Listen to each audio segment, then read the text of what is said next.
Hola chicos, bueno, espero que se encuentren bien. Vamos a hablar hoy del monóxido de carbono, un capítulo fundamental dentro del tema más general de hipoxias. Vamos a hablar en principio de los compuestos que produce el carbono con el oxígeno, que son fundamentalmente dos. El monóxido de carbono se produce cuando hay combustión incompleta de compuestos de carbono, y el dióxido de carbono, que como ustedes saben es el componente o uno de los componentes principales del aire inspirado, y es el producto de la respiración y a la vez el producto de la combustión completa de compuestos de carbono. Ustedes verán que la diferencia entre uno y otro, que parece menor, es simplemente un átomo más de oxígeno, el dióxido de carbono, con respecto al monóxido. Sin embargo, esto determina que sean completamente diferentes, tanto en sus aspectos físico-químicos como en las consecuencias biológicas y también ambientales de la exposición a estos gases. El monóxido de carbono es uno de los venenos más importantes que están relacionados con la vida humana, y sus efectos son conocidos de tiempos remotos. Hay referencias sobre intoxicación por monóxido, aunque no se sabía qué era en ese tiempo, por el filósofo griego Aristóteles, que vivió alrededor de unos 300 años antes de Cristo, y anotó una observación en donde decía que cuando el hombre o los hombres se exponían al gas de carbón, estos experimentaban pesadez de cabeza y hasta la muerte. También, mucho tiempo después, Séneca, que era uno de los docentes, o como le llamaban, preceptores o asesores políticos, sería hoy, del emperador Nerón, cuando éste le pidió que ensayara varios intentos de suicidio y él lo hizo a conciencia, encontró la muerte precisamente inhalando gases de combustión de carbón. Como decíamos, las intoxicaciones por monóxido de carbono tienen origen en los procesos de combustión incompleta, en los cuales el gas se produce en diferentes proporciones según los artefactos y las condiciones en donde se está produciendo. Químicamente se comporta, es un compuesto reductor, tiene una baja densidad, una densidad de 0,96, es bastante más liviano que el aire. Por eso la exposición y la intoxicación por monóxido de carbono se produce en ambientes confinados. Por otro lado, el dióxido de carbono, que como decíamos es el producto de la combustión completa y a la vez también el producto de la respiración de los organismos vivos, es un componente habitual en nuestra atmósfera. Ustedes ya conocen o está divulgado que el dióxido de carbono es responsable del llamado efecto invernadero, junto con otras moléculas que tienen la característica, como ustedes pueden ver en la fórmula, de ser triatómicas. Esas moléculas triatómicas que estereoquímicamente forman una especie de ángulo, de triángulo, tienen la capacidad de absorber luz ultravioleta y devolverla en forma de luz infrarroja. El dióxido de carbono, entonces, de ese fenómeno es un poco el responsable de la temperatura más o menos agradable que predomina en la Tierra, especialmente en la zona central, alejada de los polos, en donde predomina, digamos, temperaturas extremadamente frías. Pero imagínense una atmósfera, la atmósfera nuestra está presente en alrededor de 380 partes por millón, que es mililitros por milímetro cúbico. Esa cantidad es suficiente como para mantener la temperatura en un equilibrio, digamos, templado. Desde hace muchos años, especialmente desde que se lo empezó a medir a lo largo del siglo XX, se ha registrado como un aumento paulatino del dióxido de carbono atmosférico, y se lo halla entonces esa cantidad, aunque pudiera parecer pequeña, pero esa cantidad suficientemente creciente como para que sea responsable del aumento de la temperatura en la atmósfera. El dióxido de carbono se puede licuar y se lo utiliza de hecho para el transporte de materiales que deben ser conservados a muy baja temperatura, el dióxido de carbono se licúa a menos 78 grados centígrados. Ustedes deben haber visto el dióxido de carbono, o sea, hielo seco.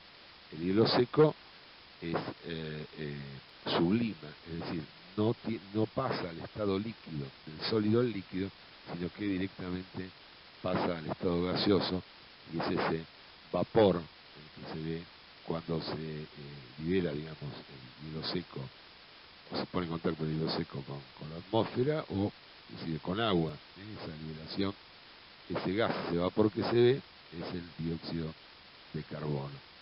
Es importante tener en cuenta las diferencias que hay entre los dos gases. El monóxido de carbono, al ser inhalado, forma un compuesto, lo vamos a ver más adelante en particular, con la hemoglobina, que forma la carboxihemoglobina, y eso conduce, digamos, a una disminución del aporte de oxígeno a los tejidos del organismo, que puede conducir, digamos, a graves consecuencias físicas, incluida la muerte. Es decir, que el monóxido de carbono produce, digamos, una reacción con un compuesto endógeno como es la hemoglobina, ¿no?, que se traduce eso en una variación de los mecanismos bioquímicos de transportes de oxígeno, que se conducen, digamos, a una serie de signos y síntomas, y a menudo, dependiendo de la concentración de dióxido de carboxihemoglobina presente, puede conducir a la muerte.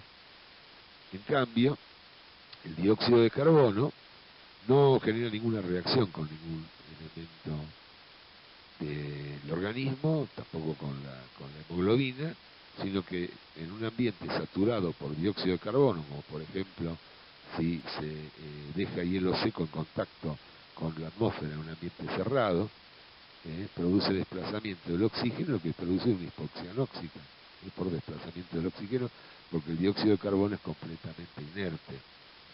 Por eso, el dióxido de carbono, ustedes saben, se utiliza para transportar elementos. Por ejemplo, ahora que está en esta situación en la que estamos, algunas de las vacunas, por ejemplo la Sputnik, la vacuna creada por el Instituto Gamaleya de Rusia, es transportada, digamos, en containers que contienen hielo seco. Las normas de transporte de mercancías o de productos que están en contacto con hielo seco establecen claramente que tiene que haber una separación entre el sitio de transporte y el sitio del conductor. ¿Por qué? Porque el dióxido de carbono puede actuar desplazando, si invade la atmósfera, puede desplazar el oxígeno y provocar una anoxia. A diferencia del monóxido de carbono, el dióxido de carbono tiene una densidad ligeramente superior a la del aire, por lo tanto tiende a descender y estar más cerca de la superficie del suelo. Pero dicho esto, vamos ahora a hablar en particular y rápidamente de las características de la toxicocinética del monóxido de carbono, sus características, las características de su intoxicación o su exposición o la exposición crónica al monóxido de carbono y las pautas de tratamiento. En cuanto a las fuentes de monóxido de carbono en el organismo, en principio una fuente endógena que corresponde al producto del metabolismo de las porfirinas, es decir, de la hemoglobina, de la mioglobina, de la citocromo oxidasa. Eso da un nivel en el individuo sano de alrededor del 1% de carboxihemoglobina. Esas cantidades que son fisiológicas, ese monóxido de carbono de origen endógeno funciona como un neurotransmisor. Es un modulador de la inflamación, la apoptosis y la proliferación celular. En cuanto a las fuentes exógenas, da por supuesto la combustión de gas natural en ambientes cerrados, cuando no se renueva, digamos, la provisión de oxígeno, se favorece la producción de monóxido de carbono, y eso constituye, digamos, una de las fuentes o de los orígenes de frecuentes intoxicaciones domiciliarias. Hay que tener presente que el gas natural es una mezcla de los 4 primeros componentes de los alcanos, de carbonos del 1 al 4, que son el metano, etano, propano y butano. El que está en mayor proporción es el metano. El gas natural o el gas licuado tienen agregados de unos compuestos que se llaman mercaptanos, que son derivados del azufre, que le otorgan ese olor característico, y porque la mezcla natural del gas natural no tiene olores, inodora.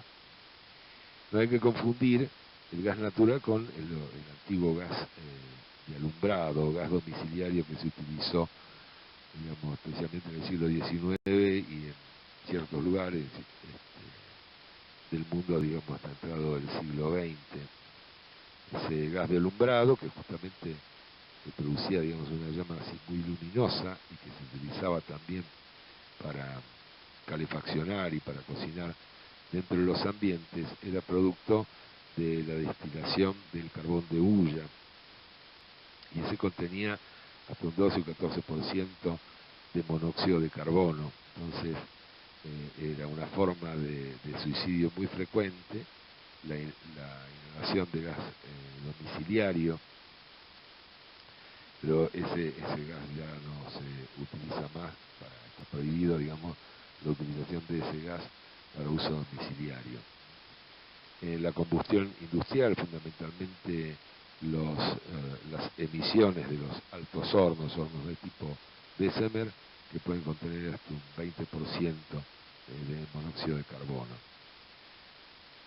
En el tráfico, la combustión de motores a nafta puede, digamos, llegar hasta niveles de 100 partes por millón, o sea, 100 mililitros por metro cúbico.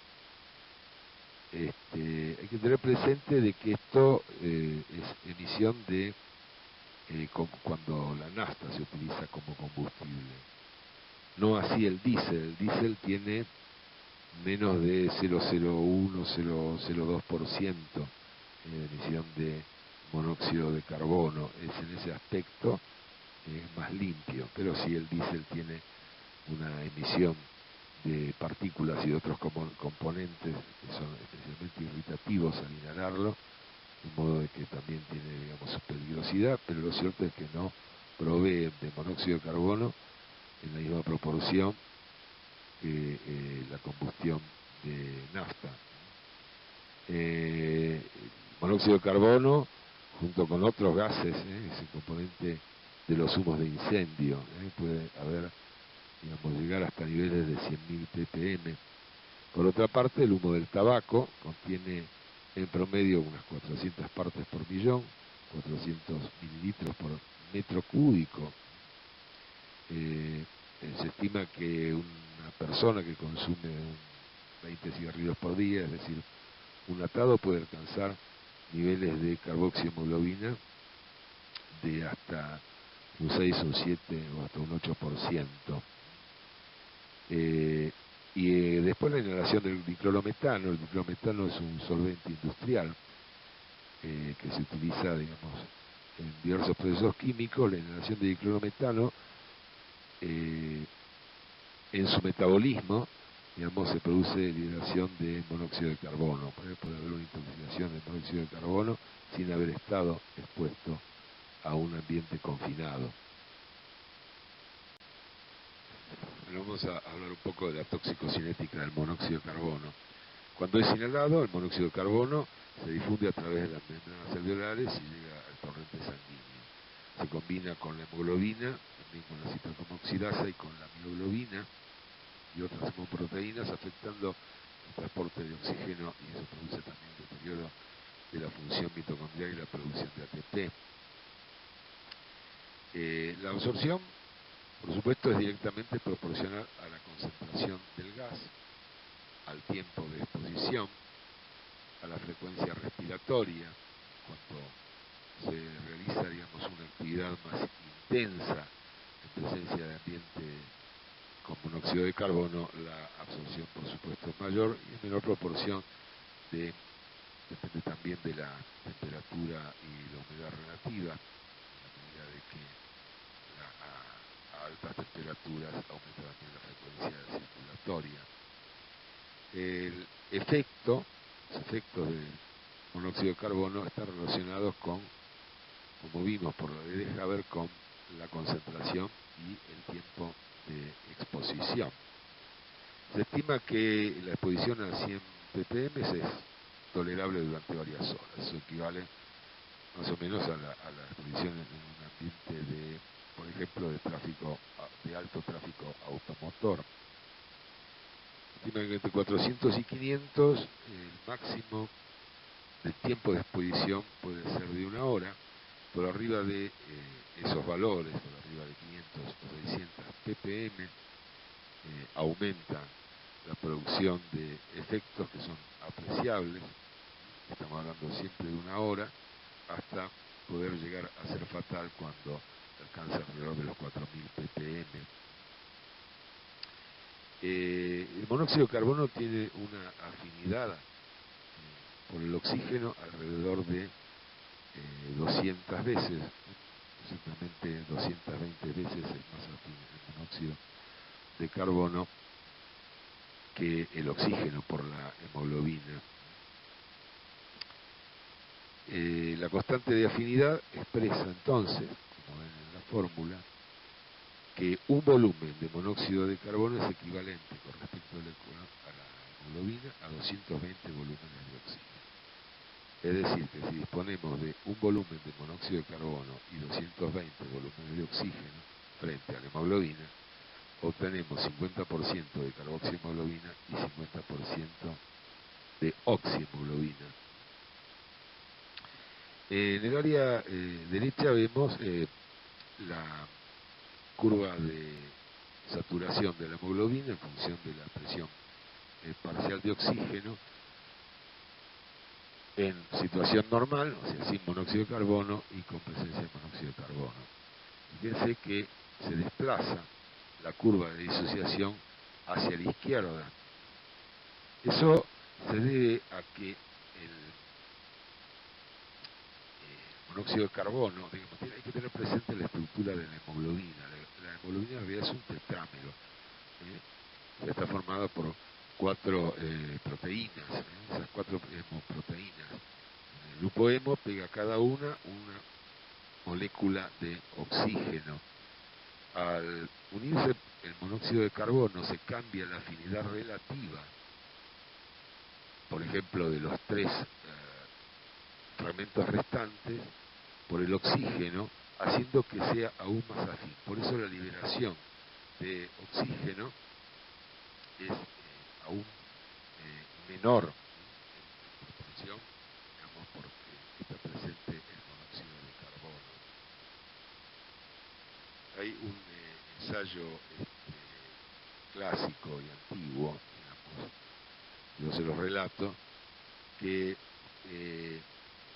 fue una experiencia, digamos, hecha en perros, a los que se los expuso en un ensayo experimental a atmósfera que contenía monóxido de carbono hasta encontrar un porcentaje de saturación de la hemoglobina del 75%.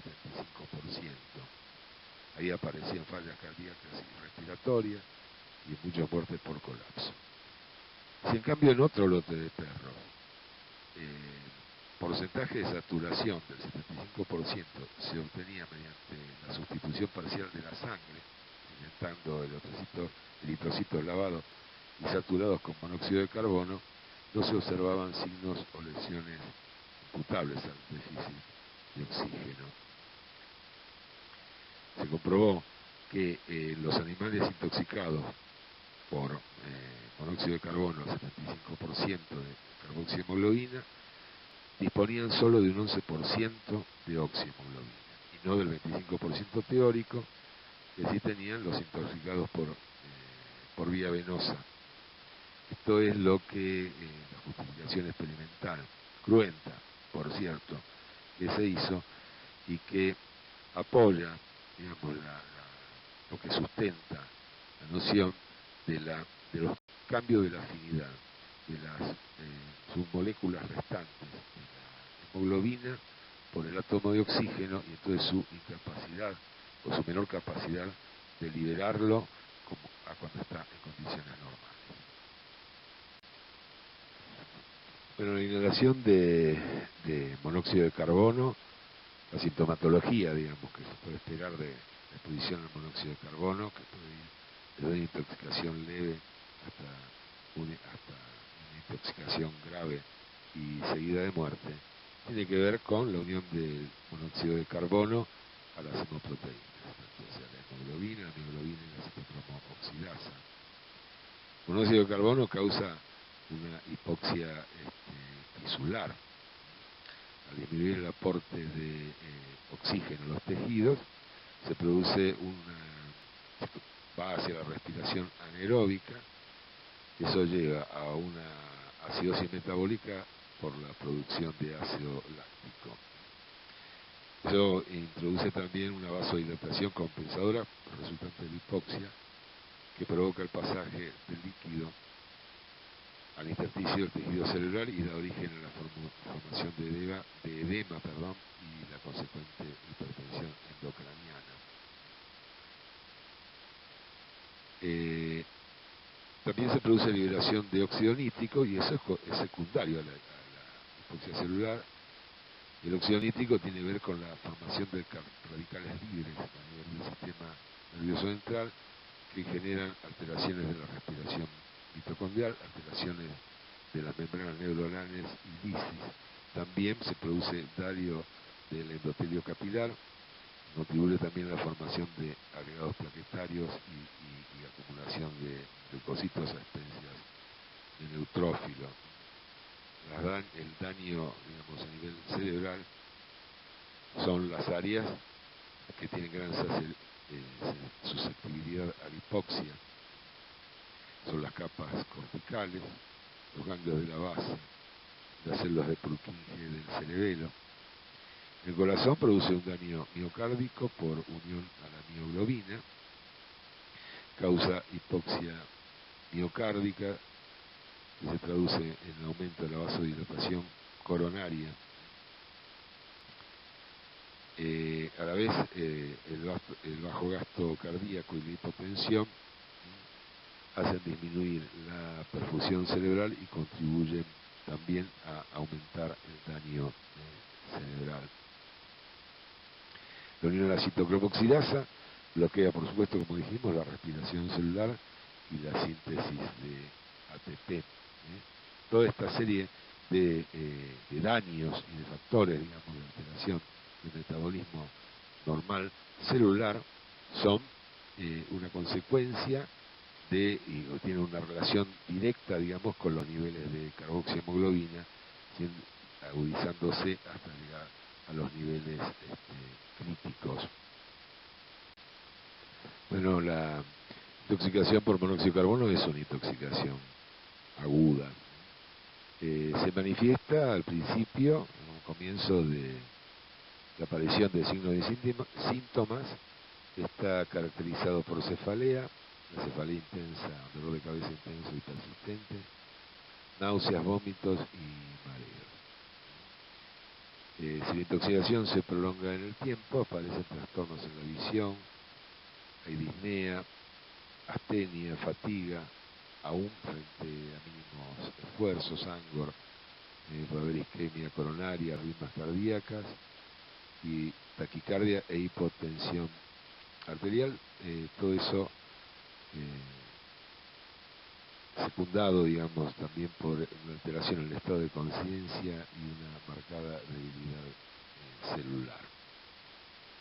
En intoxicaciones más severas se puede presentar convulsión, depresión del estado de conciencia hasta la coma e hiperreflexia. Puede aparecer también raudomiólisis secundaria, digamos, a la lesión muscular, por una acción directa también del monóxido de carbono y una consecuencia, digamos, también de la actividad del músculo, de la excesiva actividad del músculo esquelético. Este cuadro puede evolucionar a la muerte. Hay otros dos síndromes neurológicos que se observan con cierta incidencia. Uno es el síndrome neurológico persistente, que se presenta en el cuadro mismo de la intoxicación y que persiste aún luego de administrar oxígeno al 100% y luego de la recuperación de la conciencia.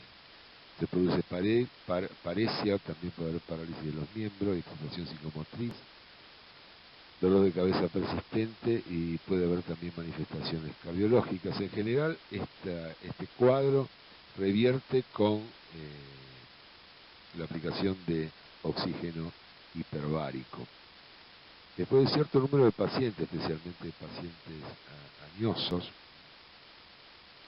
presenta el síndrome neurológico tardío, que puede tener una inercia en la presentación de los 9 días de la intoxicación y persistir hasta 40 días, se lo ha visto, y se manifiesta por alteraciones en la conducta, hay desorientación en tiempo y espacio, puede haber síndrome extrapiramidal, agnosia, aprasia, disartria, ataxia y alteraciones cognitivas. También puede haber hipoacusia, nistagmus y acúfenos.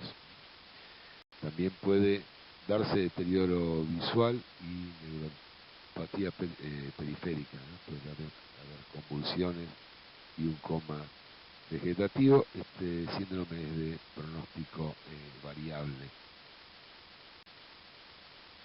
Bueno, al ingreso del paciente se procede, por supuesto, al examen físico general. Se examina tanto la piel, si está presente palidez o rubicundez, si hay presencia de sintomatología gastrointestinal como náuseas y vómitos, a la vez cardiovascular, oftalmológico, neurológico y psiquiátrico. Ese es el examen general del paciente. Desde el punto de vista del laboratorio, el ensayo específico es la determinación de carboxiemoglobina. Actualmente los equipos de gases en sangre tienen una discriminación, permiten una discriminación de fracciones de la hemoglobina, entre la carboxiemoglobina, la metahemoglobina y la hemoglobina fetal. Pero son equipos, digamos, de última generación de gases en sangre. Si no, hay que hacer análisis específicos que en general lo realizan los laboratorios especializados en toxicología. Tengan en cuenta que los valores normales de carboxiemoglobina en pacientes no fumadores alcanza hasta el 3% y hasta alrededor del 7% en fumadores. Por supuesto, se hace una evaluación de los gases en sangre, gases arteriales, que eso da una información global, digamos, del estado ácido-base y, como ya dije, también de los niveles de carboxiemoglobina en el caso que el equipo los tenga. También se mide la CPK total, que es un índice, digamos, la CPK, la creatinina es una marcadora, digamos, del estado de la musculatura esquelética en general. Se discrimina por CKMB, que es la fracción cardíaca, y en el caso de contar el laboratorio también pedir troponina. En el se pide un hemograma, el hemograma puede tener, digamos, un ligero aumento de recuento de glóbulos blancos, o sea, de leucocitosis. Se evalúa el sedimento urinario, a ver si hay presencia de cilinduria o otras alteraciones que puedan ser marcadores, digamos, del daño renal o de una necrosis tubular incipiente. También se mide, digamos, proteínas, por supuesto, proteínas en orina. A la vez se mide urea creatinina, perdón.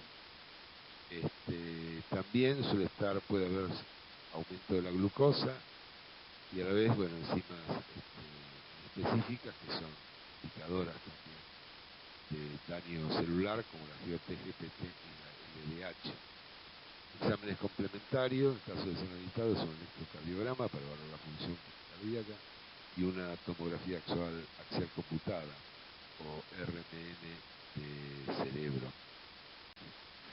Bueno, el tratamiento de las intoxicaciones, digamos, por monóxido de carbono se basa en la administración de oxígeno al 100% o eventualmente, en casos moderados a graves, de cámara hiperbárica. Recuerden siempre que la vida media del monóxido de carbono en personas sanas es alrededor de 3 o 4 horas. El oxígeno normovárico al 100% reduce la vida media en un promedio de 80 minutos, ¿no? Hasta promedio, digamos, variable entre 30 y 90 minutos, mientras que el oxígeno 100% pero hiperbárico en una presión atmosférica no menor a 2,8 la disminuye en 23 minutos. El tratamiento se basa en la administración de oxígeno para competir con el monóxido de carbono y eliminarlo del organismo. En el cuadro leve se utiliza oxígeno normovárico al 100% en un flujo con máscara, por supuesto, mascarilla no recirculante con reservorio de alto flujo de entre 10 y 12 litros por minuto durante al menos 6 horas. El cuadro moderado de severo se emplea, digamos, la misma terapia, se va siempre, por supuesto, continuando y monitoreando con laboratorio. Se administra también oxígeno al 100% de 10 a 12 litros por minuto durante 6 horas. Luego se continúa con oxígeno al 35 al 50% y de contar con ello se sugiere o se produce al paciente en cámara hiperbárica. Los criterios de cámara hiperbárica son siempre la persistencia de trastornos neurológicos, por ejemplo, pérdida transitoria de la conciencia cuando hay convulsiones, trastornos cardiovasculares, dolor anginoso, movilización de enzimas cardíacas, aumento de CPK-NB, alteraciones electrocardiográficas, también en pacientes con antecedentes de cardiopatía aguda, presencia de acidosis persistente, cuando la carboxihemoglobina es superior al 20% y en embarazadas, sin importar el valor de carboxihemoglobina. Bueno, dicho esto, espero que bueno, estén bien y que les haya resultado de utilidad esta clase. Les mando un saludo a todos, chicos.